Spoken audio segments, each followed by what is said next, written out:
Em 2021, os jornalistas Maria Ressa e Dmitry Muratov, eu posso estar detonando com os nomes deles aqui, mas eu acho que o importante é saber quem são eles, né? São dois jornalistas que foram laureados com o Prêmio Nobel da Paz naquele ano, 2021. A Maria Ressa, ela é filipina e o Dmitry Muratov, ele é russo. Os dois se destacaram e receberam o Nobel em virtude da luta que eles têm em defesa da liberdade de expressão. No ano seguinte, 2022, eles apresentaram em uma conferência sobre liberdade de expressão que aconteceu em Oslo, referente ao prêmio Nobel que eles receberam, um plano de 10 pontos para que a gente haja coletivamente, globalmente, em meio à crise de informação que a gente vive. Esses 10 pontos, como eu falei, são muito importantes para todos nós. E eles seguem bastante atuais agora, em 2024, porque a gente ainda está imerso numa enorme crise de informação. É um contexto em que, por exemplo, os fatos e a verdade parecem ser opcionais. E aí o que acontece? A confiança na informação vai desaparecendo. De acordo com esse documento, esse manifesto que eles colocam, se essa confiança desaparece totalmente, a gente, cidadãos, a gente vai ficar impedido de responsabilizar os detentores de poder. E isso é uma coisa muito grave. A gente vive, como eu falei, num momento da história em que parece imperar esse chamado capitalismo de vigilância, que é um conceito que a professora Shoshana Zuboff, ela populariza esse conceito, na verdade, em que ele é caracterizado por uma situação em que as atividades econômicas primordiais elas são baseadas na extensa coleta e exploração de vários pontos de informação sobre os indivíduos, sobre nós. As plataformas sociais que a gente usa, elas operam dessa maneira. Elas têm o faturamento ligado, ancorado, na verdade, na venda de espaço publicitário. Só que espaço publicitário no contexto da internet é um negócio muito barato. Então essas empresas elas têm que vender grandíssimos volumes de publicidade. E para que elas consigam vender esses enormes volumes de espaços publicitários, elas precisam, elas demandam, na verdade, né, que tenha público para que essa publicidade seja vista. Então, o que elas fazem? Elas operam as plataformas de forma que a gente vai ficar grudado. E qual é a receita para fazer a gente ficar grudado? É elas interferirem por meio dos algoritmos, né, selecionando conteúdos que elas vão saber. E como é que elas vão saber? Porque elas coletam muitos dados sobre nós, mas conteúdos que elas vão saber que a gente vai gostar. E aí a gente entra num ciclo. Nesse ciclo de sempre estarmos consumindo coisas que a gente gosta, vendo mensagens publicitárias e consumindo esses conteúdos que têm diferentes desdobramentos para a gente. Aqui agora é importante a gente ver esse desdobramento relacionado à desinformação. Por quê? Como se não fosse suficiente essa ação das plataformas, muita gente acaba se aproveitando desse jeito que elas funcionam e explora as plataformas publicando conteúdo que elas sabem, essas pessoas, essas entidades sabem que vai ser engajante. E que tipo de conteúdo que é esse? Conteúdo provocador, conteúdo que vai levar a gente a tomar uma atitude sobre ele, a querer comentar, a querer falar sobre ele e por aí vai.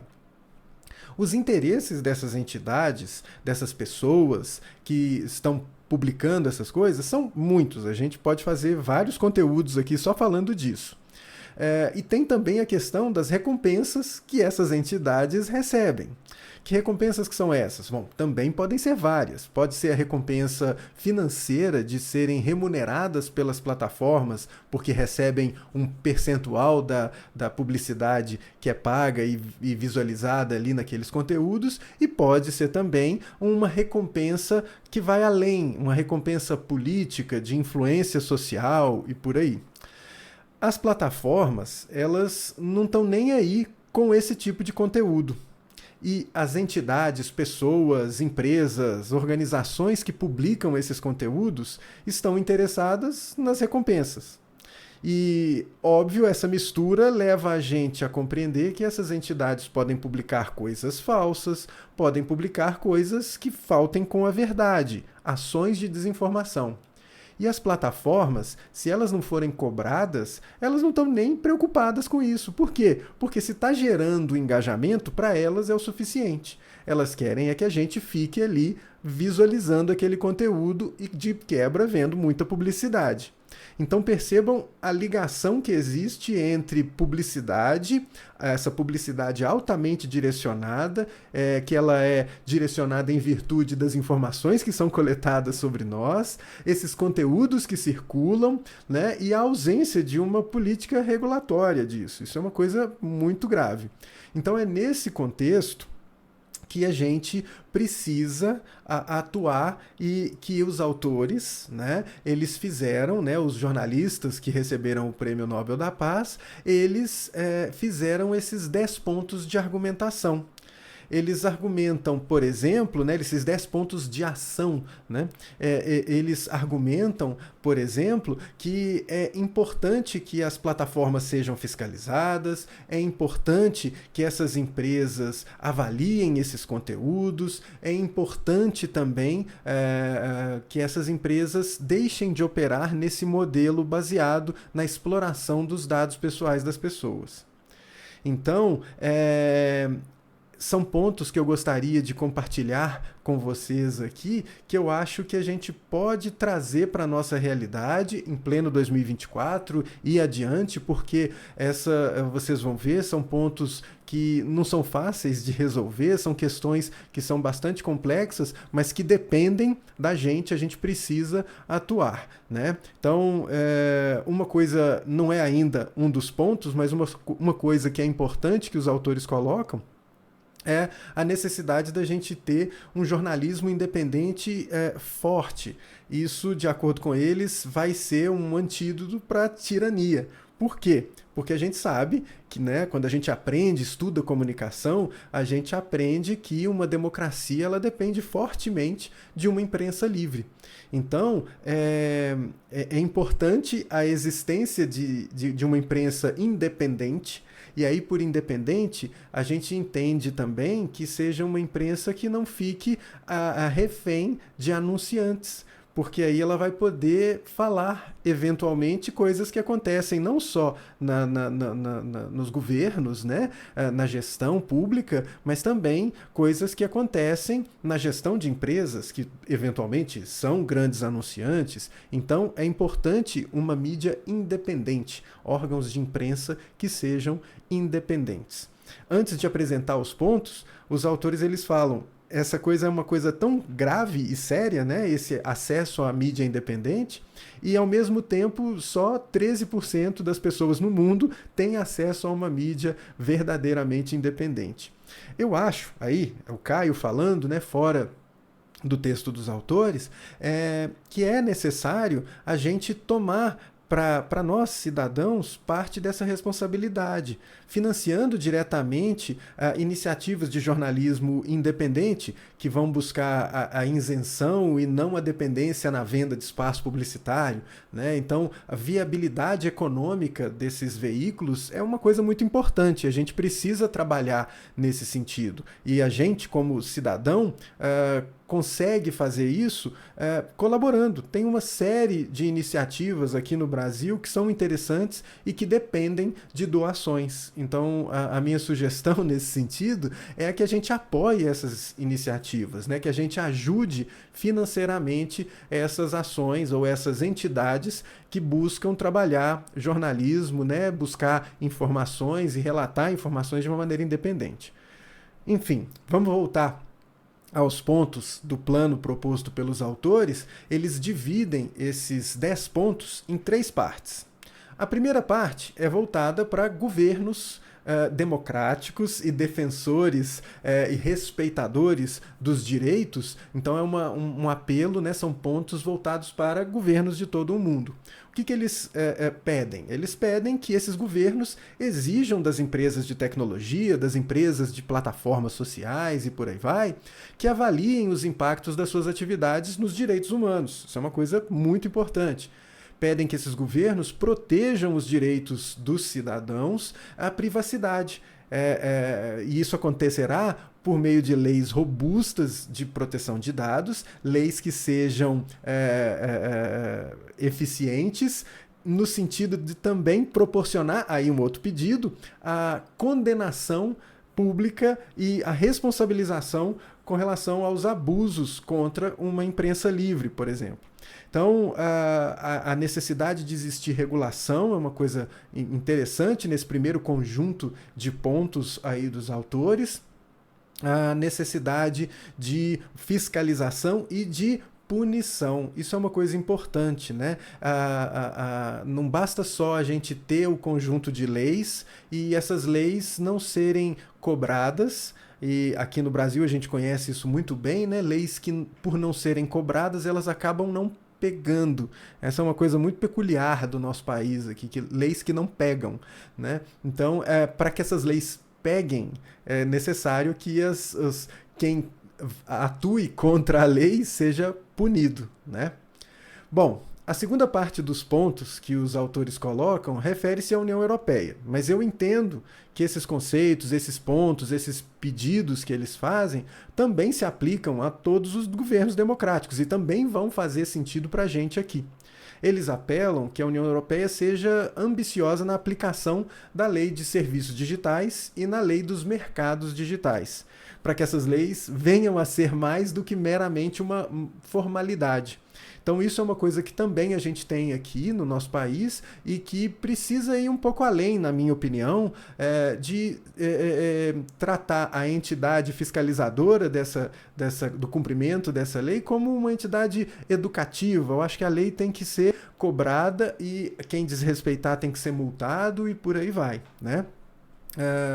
As empresas elas precisam fazer alterações de acordo com os autores nos modelos de negócio e por fim a essa exploração de manipulação algorítmica de feeds de notícia que acaba ameaçando as pessoas de diferentes maneiras, que proporciona a propagação de desinformação, de mensagens de ódio, né, de mensagens agressivas, enfim.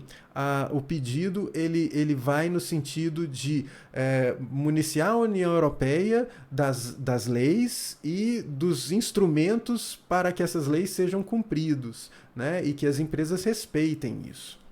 Então, uma coisa muito importante que está aí é a necessidade de pôr fim nessa exploração das nossas informações, dos nossos dados, para a construção de ações publicitárias ou ações de informação, ou pior ainda, né, de desinformação, altamente direcionadas. Então, acho que é uma coisa muito séria isso daí, né? Além disso, eles pedem que a União Europeia proponha uma legislação destinada a proibir essa publicidade baseada com vigilância, ou baseada na vigilância e no reconhecimento de que essa prática, que prática de coleta ostensiva de dados e exploração desses dados para ações publicitárias, ela é fundamentalmente incompatível com os direitos humanos. Eu acho que isso é bastante forte e necessário.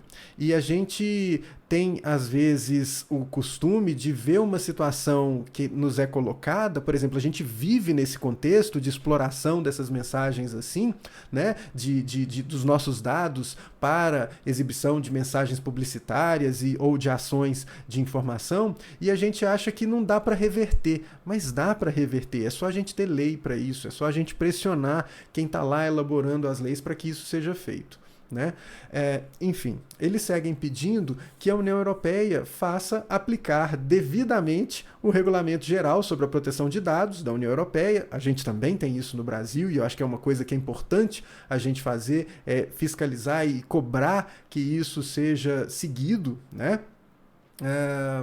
E isso vai incluir, de acordo com o pedido lá dos autores, né, os pontos que ele coloca, a inclusão de salvaguardas para jornalistas, para garantir a sustentabilidade de meios de comunicação, porque esses meios de comunicação são importantes na garantia de uma democracia, né, na garantia da existência de uma democracia. Enfim, eles fazem esse pedido referente à necessidade de existência existência de mecanismos para garantir a liberdade dos meios de comunicação, né, no contexto da União Europeia. Mas, de novo, eu acho que isso se aplica completamente a gente aqui no Brasil. Outro pedido que eles fazem é o da proteção da liberdade dos meios de comunicação, né, e buscar eliminar a desinformação. Isso significa que não deve haver inserção especial ou exceção para qualquer tipo de organização ou indivíduo em qualquer legislação relativa à tecnologia ou aos meios de comunicação. Na minha opinião, essa questão, né, é talvez a mais difícil da proposta dos autores. Por quê? Porque tentar se antecipar a essas ações, sem saber como que elas vão aparecer, é um desafio muito grande. A dinamicidade do ambiente informacional torna isso muito difícil de ser contemplado. Mas eu acho que a dica aqui nesse ponto, porque na real a gente não tem que ficar olhando esses 10 pontos que os autores colocam e pensar que são coisas apenas de responsabilidade de governos, então tá lá, governos, vocês que tomem conta. Eu acho que aqui a gente tem um direcionamento, porque os governos eles agem em função das demandas e das necessidades dos cidadãos, né? Pelo menos a gente espera que isso aconteça. Então, os cidadãos eles precisam estar municiados dessas informações para poder cobrar dos governos essa execução. Então, é importante a gente ter isso e cobrar, e pedir e atuar junto a quem nos representa, né?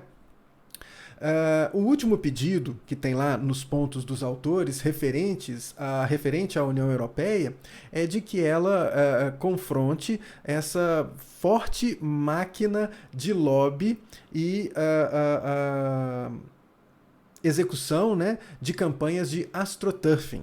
O que são essas ações de astroturfing? Astroturfing é uma prática de mascarar quem está por trás de uma mensagem, de uma organização política, de uma organização religiosa ou de uma ação de publicidade ou de relações públicas, com o objetivo de fazer parecer que essa ação ela se originou como se fosse um movimento orgânico, social, sabe?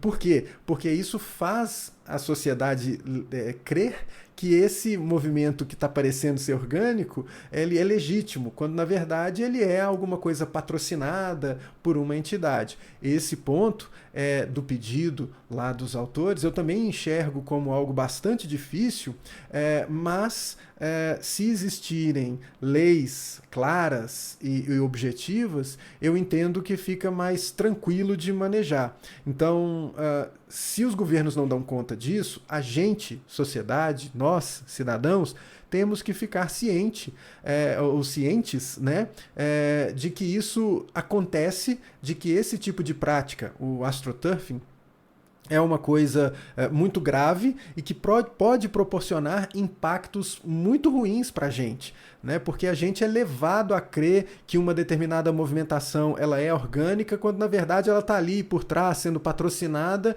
e defendendo os interesses de alguém que tem poder, que tem grana e que está enganando todo mundo eventualmente, né? Isso é uma coisa que nos preocupa bastante como cidadãos, né? E que a gente precisa trabalhar.